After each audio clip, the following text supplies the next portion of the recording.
Russell, thank you for being with us today. We're here to talk about offshore wind, so can you tell us a bit about the offshore wind opportunity? Yeah, so wind energy has been one of the global success stories. It's going to be the single biggest contributor to the decarbonisation of the global energy system. To date, it's been dominated by onshore wind, accounting for about 95% of all our wind capacity. Going forward, though, the real momentum is behind offshore. Offshore is now a proven technology.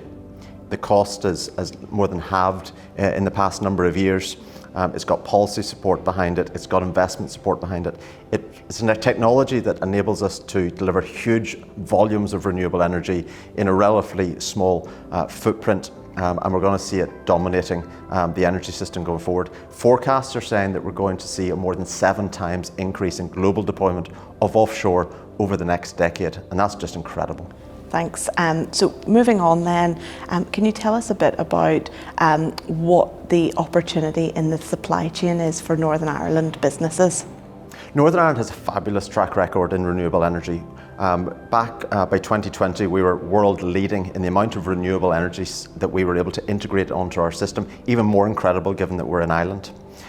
What we need to do now is build on that infrastructure, that history, that experience, and we're very fortunate to have a coastline, and it's absolutely a necessity of Northern Ireland to utilise that resource, to capture that resource, and it will be impossible for us to realise our new ambition of net zero unless we do harness that energy and that opportunity. Yeah, absolutely. I can see what you're saying there. I understand that the supply chain for offshore wind is very diverse, but can you tell us a bit about the business development opportunities that these projects can offer to businesses in Northern Ireland? So to deliver 1 gigawatt of offshore is a commitment and spend of around 3 billion over the life cycle. And you tend to think of the turbines as being the infrastructure, but in reality the turbines is less than 1/3 of the overall spend, and that leaves 2/3 of spend that can be sourced elsewhere. Studies in the UK have suggested that the UK can currently capture around 32% domestically, with an ambition to get that north of 50%. The Republic of Ireland have calculated around a 22% capture of that spend. So Northern Ireland is going to be in a similar sort of position.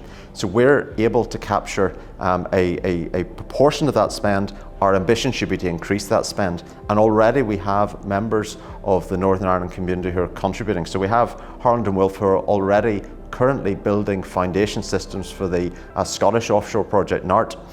You've got Belfast Harbour, who have, on the island of Ireland, the only port with experience and infrastructure to actually handle some of these equipment, and across the Northern Ireland supply chain and in professional services and electrical systems, there's huge contributions. So this could become both a domestic industry for us, but also an export opportunity as we develop a capability.